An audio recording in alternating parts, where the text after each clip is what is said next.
ඔයාලට පේනවනේ මට තරහ ගිහින් කියලා ඇත්තටම. මඤ්ඤොක් එක හදලා ඉවරයි. ඉස්සොයි කජුයි දැල්ලොයි තෙල් දැම්මා අපි. ඒකත් හදලා ඉවරයි. අමතකුණා කියන්නේ. හරක්කු කීකත් හදලා ඉවරයි. ඒක තමයි මම ආසාවෙන් හිටියෙන් පෙන්වන්න කැමරාවට පොඩ්ඩක් ඕගොල්ලන්ට පෙන්වන්න හදන හැටි. ඒක මොකද ගොඩක් වෙලා සම්බන්ධ කරන්න ඕන හින්දා ඒක තමයි එකටම ලිපේ තියලා තිබුණේ අපේ උදී මල්ලි. පේනව නේද? ඇයි හැම කැමරාමන්ගෙම තියෙන අඩුපාඩුවක්. මොකද්ද? වෙලා හේතුව මොකද්ද? බස් එක නෑ. ඩ්‍රයිවර් ආවේ නෑ ගන්න. ඇයි නින්ද ගියා? බාන් එකේ කෙනෙක් හිටියා. තව දෙයක්ත් තියෙනවා. අර බොරලැස්සේ පත්තේ ගැම්මට ගත්තා ඉතින් මට කට්ටිය සපෝට් එකට ඉන්නවනේ.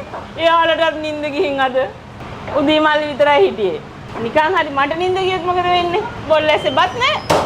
අපේ අම්මා හදන අච්චාරුවක් ඔයාලට පේනවා. මේක මට දන්නෙත් නෑ හදන්න. මේක අපේ අක්කා හැදුවේ. කවුද හැදුවේ? අක්කා. ඔයාලට පේනවනේ තරහ යන අයට කොහිල තියෙනවා. සතු ලුණු තියෙනවා, පොලොස් පැහි තියෙනවා, කරවිල තියෙනවා, කැරට්, බෝංචි, මාළු මිරිස්. ඔව් මේකේ රහස තියෙන්නේ මේ කොහිල එකේ. මං හිතන්නේ කොහිල දාලා ගොඩක් අය කාලා නැහැ. කාලා බලමුද? ඔයාලට පේනවනේ කාලා තියෙනවද දන්නේ නැහැ. මේක ඇත්තටම බොරලැස්ස තියෙන කෑමක්.